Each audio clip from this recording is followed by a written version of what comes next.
우리 전기기사 실기, 전기산업기사 실기에 나오는 아주 중요한 내용입니다. 수변전 설비를 다 담고 있고요. 그리고 우리가 실무에서 맞닥뜨릴 수 있는, 확실히 실무에서 이 일이 벌어질지는 모르겠으나 사실은 이 그림은 지금 구독자님께서 주신 그 내용을 가지고 제가 지금 만들었거든요. 그렇기 때문에 아마도 우리 구독자 1221님인가 그럴 겁니다. 우리 구독자님께서 실제로 본인의 아파트에 있는 수변전 설비라고 댓글을 주셨습니다.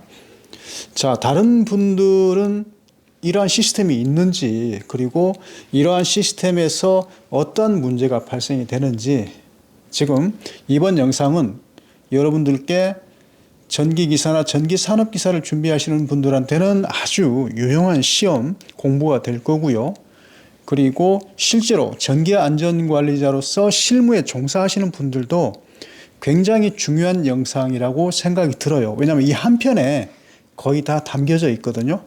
자, 하나하나 보도록 하겠습니다. 먼저 이 좌측부터 보겠습니다. 좌측에 보시면 캡코입니다. 자, 그리고 이러한 3라인 다이어그램과 1라인 다이어그램을 한꺼번에 그린 점을 또 양해를 해 주시기 바랍니다. 제가 지금 가지고 있는 집에 있는 화이트보드가 이 사이즈가 작은 관계로 3선으로 3라인 다이어그램으로 다 그릴 수가 없었어요. 그래서 중간중간 원라인 다이어그램으로 그린 점을 이해를 해 주시기 바랍니다. 자, 먼저 질문 내용을 먼저 보시고 그 다음에 이 전체적인 내용을 보시고, 그리고 중요한 거는요, 이번 영상으로서 실질적으로 한전전원의 이 캡코 한전전원의 정전과 복전이 어떻게 되는가, 그리고 군의 정전이 됐을 때 또한 어떠한 문제가 있을 수 있는가에 대해서 공부를 하기 때문에 한전전원과 이 정식 수변전 설비의 군의 정전까지 다 볼 수 있는, 사실 저도 여러 영상을 만들었고요. 그리고 전기기사 실기, 전기산업기사 실기를 직접 강의를 오랜 동안 했지만 이러한 내용을 총괄적으로 묶어서 이렇게 영상으로 만든 것은 처음이다. 그래서 혹시 제가 설명을 하다가 실수하는 부분이 있거나 또는 제가 이렇게 설명을 드렸던 내용이 여러분들 알고 계시는 지식과 다른 부분이 있으면 댓글을 남겨주시면 수정하고 다시 한번 영상을 만들도록 하겠습니다. 자, 다시 이제 처음부터 가보겠습니다. 캡코, 한전전원이죠. 우리가 한전전원을 캡코라고 한다. 그래서 한전전원 이렇게 내놓으면 L1, L2, L3. 자, 정식 수변전 설비에 있어서 수문장 역할을 하는 것이 뭡니까? 로드 브레이커 스위치, 부하 개폐기죠. 이 부하 개폐기에서 이렇게 L1, L2, L3가 오면 위쪽에 A 접점이 있습니다. 이 부분이 뭡니까? 아크 브레이드라고 그러죠. 그래서 우리 평소에 수변전 설비의 문을 열어서 이 아크 브레이드에 열화가 있는지, 그리고 이러한 접점 밑에 있는 이 파워 퓨즈가 어떤 열화 또는 용단이 되어 있는지, 이런 부분을 항상 살펴야 되는 부분이죠. 그래서 위쪽에 있는 거 보면 LBS의 A 접점이고요. 세 가닥 들어왔죠. 그리고 밑에 있는 것이 바로 이 수변전 설비의 문제를 사전에 차단해주는 파워 퓨즈가 LBS와 한 세트로 되어 있다. 이렇게 보시면 되고요. 그래서 LBS는 L1, L2, L3 아크 브레이드가 있는 A 접점을 지나서 파워 퓨즈를 지나서 MOF로 가겠죠. MOF는 뭡니까? 매트링 아웃 피트. 이곳에서 PT와 CT가 하나의 함 안에 들어있는 이러한 MOF에서 PT에서 전압분을, CT에서 전류분을 공급을 한다. 이 두 가지를 뭐라고 그럽니까? 전력분을 공급을 해서 이 MOF에서 한전 계량기에 검침이 이루어지죠. 그 다음에 PT로 갑니다. 지금 몇 가닥이 갑니까? 세 가닥이 가고 있어요. 한 가닥 아닙니다. L1, L2, L3 세 가닥이 가서 이 PT에서, 이 PT는 뭡니까? 고전압을 저전압으로 만들어서 각 계기의 릴레이를 동작시키거나 또는 전압분을 표기를 하는 게 바로 이 포텐셜 트랜스포머죠. 자, 그 다음에 쭉 넘어가면 이제부터 VCB가 나오죠. 그래서 정식 수 변전 설비에서 LBS 다음에 MOF, MOF 다음에 PT, PT 다음에 VCB입니다. 버금 서킷 브레이커, 진공 차단기 가장 중요한 부분이죠. 얘가 왜 또 안 나와? 자, 이 진공 차단기는 차단기 중에 왕이다. VCB도 있고 여러 가지 ACB가 있지만 이 VCB 자체는 진공이다. 진공 자체에서 접점이 열리고 닫히기 때문에 진공 내의 강력한 소호 작용으로 소형이지만 강력한 힘을 낼 수 있는 것이 바로 버금 서킷 브레이크고요. 그래서 이런 ACB, ATS 이런 ACB에 비해서 가격이 굉장히 높은 게 VCB입니다. 자, 그 다음에 이 VCB 후단에 TR이 있죠. TR 밑에 저압반 쪽에 ACB, 에어 서킷 브레이크 기중 차단기가 있고요. 요렇게 내려오면 여기서 ATS에서 만나도록 되어 있습니다. VCB에서 세 가닥이 TR로 가면 TR에서 델타 Y 결선이라면 이곳에서 이제 L1, L2, L3 중성선 네 가닥이 발생이 돼서 ACB를 거쳐서 쭉 왔어요. 쭉 와서 이곳에 ATS의 부하가 이 중성점에 걸리죠. 이 중성점에서 스위치가 발전 쪽으로 갔다가 한전 쪽으로 갔다. 그렇죠. 그래서 이 중성점에서 이렇게 연결이 되어서 L1, L2, L3 이렇게 ACB 하단부에 메인 차단기로 내려가서 지금 제가 이 오른쪽 하단부에 MCCB를 거쳐서 삼상 유도 전동기를 이렇게 그려 놓았습니다. 그래서 네 머리, 내 꼬리, 네 머리, 내 꼬리, 네 머리, 내 꼬리에서 델타 결선을 그려 두었습니다. 자, 이제부터 한전 정전이라고 여러분들 생각해 보세요. 한전 정전이 되게 되면 지금 이렇게 쭉 흘러와서 이러한 PT분에서 L1과 L2에서 어떻게 돼요? 한 상에서 이렇게 받아서 언더 볼테이지 릴레이 ACB에도 신호가 받을 수 있고요. VCB에서 이렇게 정전 신호를 받을 수 있는데 지금 1221인가요? 하여튼 우리 구독자님께서 주신 말씀은 본인의 아파트에 이 언더 볼테이지 릴레이 부족 전압계가 어떻게 달려 있느냐? L1과 L2의 PT를 거쳐서 이렇게 시그널을 받고 있다. 이렇게 시그널을 받으면 이 시그널은 어디 갑니까? LBS도 가고 그리고 또 여기 저압반에 ACB도 가고 그리고 여기 ATS도 가고 발전기에도 가고 제너레이터 ACB에도 가겠죠. 이러한 신호가 동시에 간다. 자, 정전이 됐습니다. 정전이 되게 되면 자, 한전 정전이 이 세 가닥의 L1, L2, L3에 22,900이 죽으니까 요렇게 MOF도 죽는다. PT도 죽는다. 그리고 VCB가 죽으니까 이 VCB에 연결되어 있던 이곳 있죠? 이곳이 전압이 죽죠. 그러면 이곳에 있는 27X 또는 87T라는 이런 이런 릴레이에 의해서 시그널이 팍팍팍팍 간단 말입니다. 자, 최초에 어디로 가느냐? 이 시그널은 바로 이 ACB를 트립을 시킵니다. 왜냐? 이 후단부에 있는 부하, 요렇게 연결되죠. 요렇게 부하가 연결되어 있으면 일단 부하를 끊어야 발전기가 돌게 되면 이 발전기가 연결을 하기 때문에 제일 먼저 언더 볼테이지 릴레이에 의해서 이 VCB가 차단되고 그리고 이 ACB가 차단이 되면서 뒤에 깨끗하게 부하가 죽는 것이죠.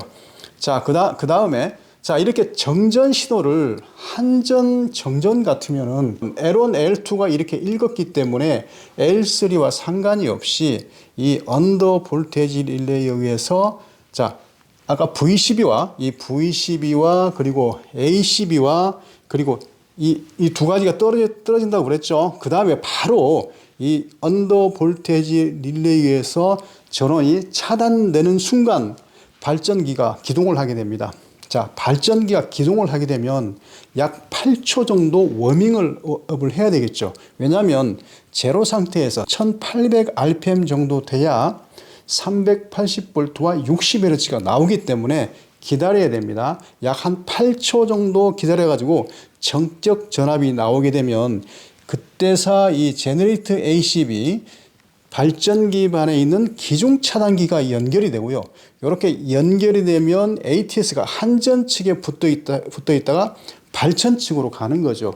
이러한 사이클로 한전이 정전됐을 때 발전기가 돌고 뭐에 의해서 UVR에 의해서 이러한 메커니즘이 이루어지는데, 자, 복전은 이 역순이니까 여러분들 그거는 여러분들 이미 실기 시간에 공부를 했으니까 논외로 하고요. 이제 아까 말씀드렸던 것처럼 이번에는 군의 정전을 예상을 해보겠습니다. 군의 정전. 자, 어떤 일이 벌어졌느냐. 이 MOF가 뭡니까? MOF Metering Out Fit에서 이게 문제를 발생을 시켰어요. MOF에서. 문제를 발생시켜서 단락이나, 그죠? 단락이나. 이 안에 뭐뭐 있습니까? PT와 CT의 조합이잖아요. MOF는 PT 플러스 CT의 조합이다. 그래서 옛날에는 PCT다 이렇게 불렀단 말이에요. 계기형 변성기. 자, 여기 이제 PT가 여기 나갔어요. 이 PT 코일이 단락이 됐단 말입니다. 근데 하필 어떤 선이 단락이 됐느냐. L3상이 단락이 됐어요. 자, L3상이 문제를 발생시켰어요. L3상에 문제가 발생이 되면은 이 파워 퓨즈, 이 L3상에 있는 파워 퓨즈가 퍽 하고 나갔단 말이에요. 퍽 하고 나가면, 자, 이 지금 군의 정전입니다. 군의 정전이 발생이 되면은 사실 아까 한전 전원처럼 그렇게 다다다다닥 하면 메커니즘으로 동시적으로 굴비 엮듯이 동작을 해야 되는데, 여러분들 잘 보십시오. 지금 여기에서 이 MOF의 PT에 의해서 L3상이 나가게 되면 이 파워 퓨즈가 용단, 녹아서 끊어지죠. 용단은 녹아서 끊어지는 것을 얘기합니다.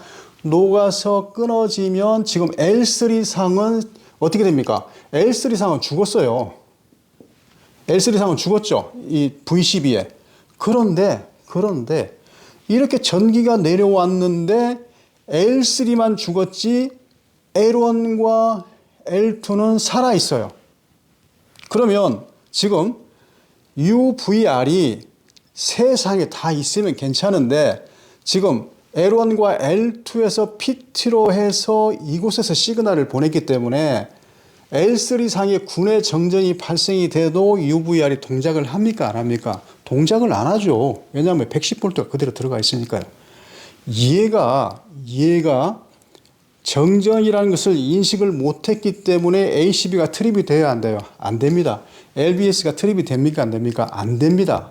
결상 개전기가 달려있다면 되겠죠. 그런데 개전기가 달려있지 않았다면 그대로 넘어옵니다. 그러면 그대로 넘어옵니다. 자, TR에서 어떻게 돼요? TR에서 거쳐서 앞에서 못 끊어주시니까 요렇게 382 L1, L2, L3 중성선 해가지고 요 별표 있죠. 요렇게 내려와서 쭉 내려와서 자, 요렇게 내려왔어요. 내려오면 L1, L2, L3 중성선인데 아까 뭐라고 그랬습니까? 얘가 죽었잖아요. 그죠? 요렇게 죽었잖아요. 죽었으면 차단할 수 있는 방법이 없죠. 그러면 발전기가 돌아야 안 돌아요? 안 돌잖아요. 왜? 여기에 있는 UVR이 동작을 해야 얘가 동작을 하는데 동작이 안 되죠. 또 동작돼서도 안 되는 거고요. 그럼 ATS도 여기에 떡 붙어가지고 얘도 시그널을 못 받으니까 여기 떡 붙어가 있는 거예요. 그러면 어떻게 돼요? 결상이 되는 것이죠. 자, 결상이 되게 되면 여기 MCCB를 보십시오. 지금 이 델타 결선으로 되어 있잖아요. 네 머리, 내 꼬리, 네 머리, 내 꼬리, 네 머리, 내 꼬리 되어 있는데 지금 나중에 여러분들 이 코일을 따라가 보면요. 지금 이 상이 결상이 됐잖아요. L3가 결상이 되면요. 이 코일을 따라가 보면 한번 따라가 보세요. 나중에 보시면 이렇게 직렬 연결되는 것도 있고요. 완전히 엉망진창이 되면서 그러니까 이 삼상 유도 전동기가 회전하는 것은 회전자기에 의해서 L1, L2, L3, L1, L2, L3 이렇게 회전자기가 있잖아요. L1, L2, L3 또 L1, L2, L3 또 120도 L1, L2, L3 이렇게 돼야 되는데 상이 하나 가운데 요 상이 죽어버렸으니까 이곳에 예를 들어서 이 두 개 예를 든 겁니다. 두 개의 코일만 살아 있다라면 계속 이곳에 전류가 들어가서 코일이 타버리는 현상이 발생이 된다는 것이죠. 자, 그래서 우리 구독자님께서 주신 질문 내용대로 만일 지금 우리 구독자님의 그 수 변전 설비가 이러한 구조라면 하나의 상에서 받았다라면 나머지 상도 받을 수 있는 이러한 언더 볼테이지 릴레이를 지팜입니까? 지맥입니까? 이런 계전기, 이 릴레이를 사용을 해서 모두 이러한 언더 볼테이지 릴레이가 신호가 들어갈 수 있도록 하든가 결산 계전기를 설치를 해서 이러한 구조가 아니라면 이러한 전동기, 그러니까 유도 전동기뿐만 아니라, 자, 유도 전동기에는 뭐가 있습니까? 엘리베이터 있죠. 엘리베이터 있죠. 지하 주차장에, 예를 들어 지하 주차장에 이 상이, 자, 이렇게 땄다고 만일 보세요. 중성선 하나, L3와 하나 땄다 그러면 전부 다 올 정전이죠. 근데 또 이렇게 땄다고 봐요. L1과 중성선을 땄다. 그럼 전기가 살아있잖아요. 그래서 이 단지가 굉장히 엉망진창이 된다. 그리고 코일들은 막 타는 일이 발생될 수가 있고요. 물론 엘리베이터 같은 경우는 PLC에 의해서 이러한 회로를, 결상 회로를 차단하는 기능이 있어요. 있는데 없는 곳도 있단 말이에요. 옛날 거는 이런 기능이 없어요. 절단하는 거죠. 그래서 만일 여러분들이 이러한 아파트에 만일 전기안전관리자로 들어가셨다면 이러한 부분에 대해서 법적인 근거를 남겨야 됩니다. 지금 이렇게 돼서 물론 이제 오래된 아파트가 이렇게 돼 있겠죠. 그래서 오래된 아파트에 이런 문제가 있으면 입주자 소장님한테 말씀을 드려서 전기안전관리자니까요. 소장님한테 말씀드려서 이러한 부분을 상세히 도면을 그려서 만일 이거를 결상 계전기나 아니면 이 언더 볼테이지 릴레이를 전부 다 이 상을 감지할 수 있는 부분에 이러한 회로를 어떤 업그레이드나 이러한 보완 조치가 되지 않으면 나머지 이 단지에 대해서는 엄청나게 큰 일이 벌어질 거고요. 그 일에 대해서는 발생되지 않도록 내가 직무고시 내용 중에 이게 들어갈 수 있잖아요. 그래서 그 내용을 보고를 하고 나중에 서면으로 남길 수 있도록 그렇게 하시면 좋을 것 같습니다. 자, 여러분들 공부 이 부분 열심히 하십시오. 아까 제가 드렸던 말씀처럼 수 변전 설비, 전기 산업기사나 전기기사 2차 실기가 이 안에 모두 들어가 있고요. 그리고 실제로 실무에서 이러한 부분으로 한전 정전과 복전, 그리고 군의 정전과 복전이 이렇게 이루어진다는 거 여러분들 기억해 주시기 바랍니다. 자, 영상 마칩니다.